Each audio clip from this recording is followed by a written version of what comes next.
दादी को देख के डर गया। हैं? अल्लाह से डर नहीं लगता तुझे?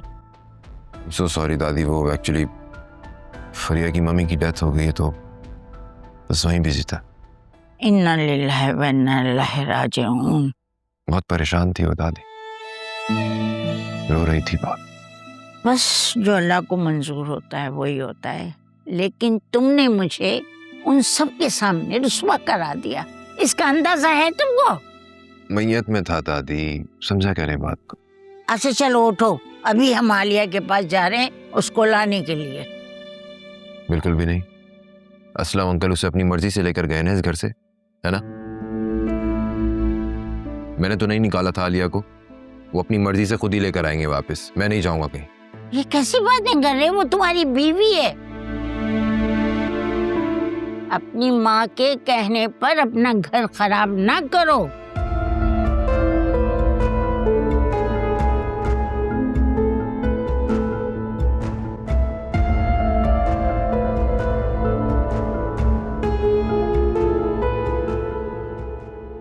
वाह वाह वाह, अम्मा रात के 12 बजे पोते को पट्टियां पढ़ाई जा रही हैं और वो भी माँ के खिलाफ। वाह वाह, तुम दिन देखती हो ना रात देखती हो, बस हर वक्त अपनी बहू की साजिशों में लगी रहती हो। अम्मा मैंने कौन सी साजिश की है उसके खिलाफ? जो भी है सबके सामने है।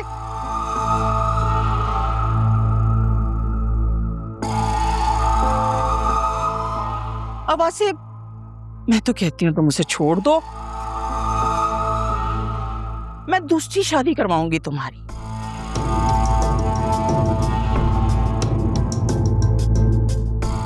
जहाँ से तुम्हारे बहुत प्यारे प्यारे क्यूट क्यूट बच्चे होंगे। मेरी बात सुनो, अगर अल्लाह को मंजूर हुआ और इसको औलाद होना हुई ना, तो आलिया से भी हो जाएगी। बच्चों का घर बर्बाद ना करो। अरे भाई अम्मा, मैं क्यों उसका घर उजाड़ूंगी? उसकी अपनी हरकतें ही ऐसी हैं।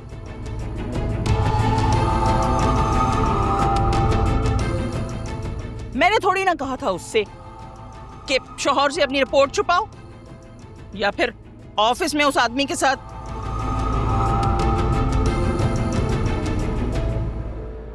जिस पे वासी को भी शक है पूछ ले। अब कह दें कि ये सब भी मेरा किया धरा है ना। अम्मा दरअसल आप ना मेरी नफरत में बिल्कुल अंधी हो चुकी हैं। आपको लगता है कि हर बुराई के पीछे बस मैं ही खड़ी हूं। Mummy please. दादी बहुत थक गया हूं मैं, थोड़ी देर सोना चाहता हूं, आप लोग प्लीज जाएं यहाँ से।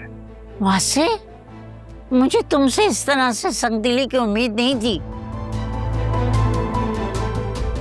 अच्छा सुनिए, ये लेक्चर बाद में दे दीजिएगा, अभी सुबह होनी है, सुबह बात कर लीजिएगा। मेरा बच्चा थका आ रहा है माँ। चले माँ सदके, मेरा बच्चा तुम आराम करो, आके बैठ गए हो पूरी पंचायत में। घर बर्बाद करने पर तुली हुई है ये औरत। तौबा तौबा, अल्लाह माफ करे।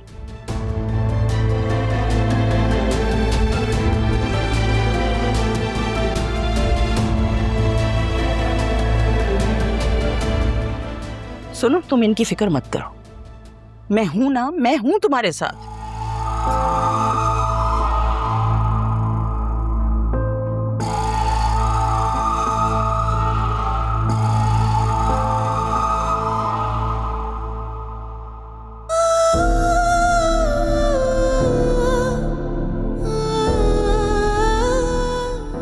यही चांद तो मेरे कमरे की खिड़की से भी दिखाई देता था।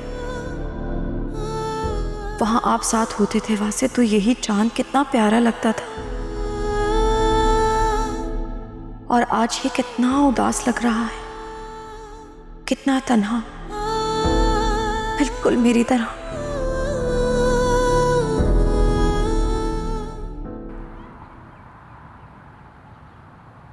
नहीं अकरम, मैं नहीं छोड़ूंगी इन लोगों को। बुलाओ इनके मैनेजर को। लैब का मैनेजर कहाँ है? रिलैक्स। नहीं अकरम, रिपोर्ट्स आज हमारे पास हैं, मैं नहीं छोड़ूंगी। जी मोहतरमा, फरमाएं, आप क्यों इतना शोर मचा रहे हैं? यहाँ पे पेशेंट्स हैं, ये क्लिनिक है, डॉक्टर कंसल्ट कर रहे हैं और आप इस कदर चिल्ला रही हैं। अच्छा, अगर मैंने आपको अपने चिल्लाने की वजह बता दी ना तो आपके होश उड़ जाएंगे, और अगर मैंने अपना मुंह खोल दिया तो 2 मिनट में आपकी यहाँ से छुट्टी हो जाएगी। ये क्या कह रही हैं? मैं समझा नहीं आपकी बात को। आज से 4 महीने पहले मेरी बहन ने आप ही के लैब से टेस्ट करवाए थे।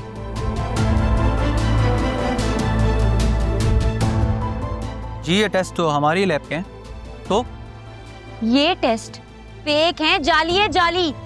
ये आप क्या कह रही हैं? ऐसा कैसे हो सकता है? हमारे कंसल्टेंट शहर के बेहतरीन डॉक्टर्स हैं। तो इस रिपोर्ट का कोई रिकॉर्ड क्यों नहीं है आपके पास?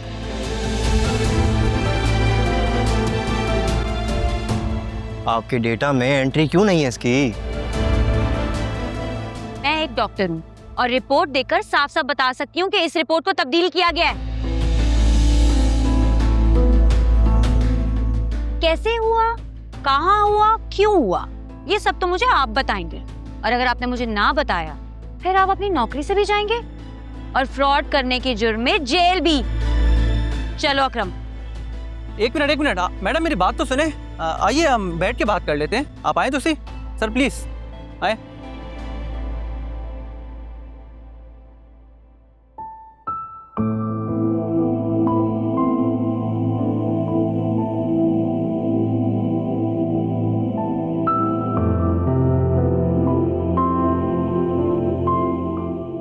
वासे की कॉल आई?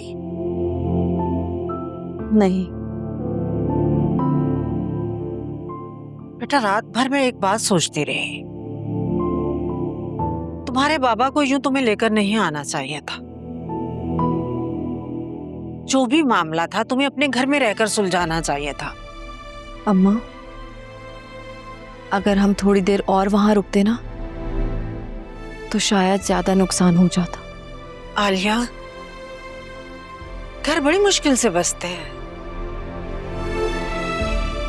लेकिन कुछ लोगों की वजह से टूट लम्हों में जाते हैं। अम्मा आप ही तो कहती हैं औलाद मर्द के पैरों की बेड़ी होती है। मैं तो उन्हें औलाद दे ही नहीं सकती, और फिर ऐसे में फरीहा भी उनकी जिंदगी में वापस आ गई। आपको लगता है कि ये शादी चल पाएगी? अम्मा, ऐसे में कैसे ये रिश्ता चल पाएगा और कब तक चलेगा? क्यों कर रही हो ऐसी बातें? अल्लाह की रहमत से मायूस नहीं होते बेटा। अल्लाह बहुत बड़ा है, वो तुम्हें औलाद से नवाजेगा। मैं अपनी बेटी को किसी अच्छे डॉक्टर को दिखाऊंगी। फिर भी अम्मा, अब हम इस रिश्ते में जहां तक पहुंच चुके हैं, वापस आना इतना आसान नहीं होगा। और मैं भी पागल, कुछ पता ही नहीं चल सका कि क्या कुछ होता रहा मेरे पीठ पीछे। सब ठीक हो सकता है, मैं खुद बात करूंगी फराज साहब से। वो वासे को यकीन दिलाएंगे कि तुम्हारा और उनके बीच में कुछ नहीं था। अम्मा, ये आपको क्या हो गया है? आप क्यों मेरा मजाक बनवाना चाहती हैं? तो फिर मैं और क्या करूं बेटा? मैं तो बस यही चाहती हूँ कि तुम और वासे खुश रहो, आबाद रहो। इतना सब कुछ हो जाने के बाद भी आप ये सब चाहती हैं? या फिर आपको फिजा की फिक्र हो रही है? मुझे फिक्र तुम दोनों की है। अगर तुम भी तलाक लेकर घर आ जाओगी तो दुनिया क्या कहेगी? अम्मा, मेरी दुनिया आप सब हैं। बाकी दुनिया क्या कहती है मुझे इस बात की कोई परवाह नहीं है। वासे से एक बार बात करने में हर्ज क्या है? अम्मा, वासे से बात करने के लिए बचा ही क्या है? कुछ भी तो नहीं। और प्लीज आप लोग मेरी फिक्र करना बंद कर दीजिए। कैसे नहीं हूँ परेशान? तुम तीनों बहनें मेरी जिंदगी हो, मेरी जान हो।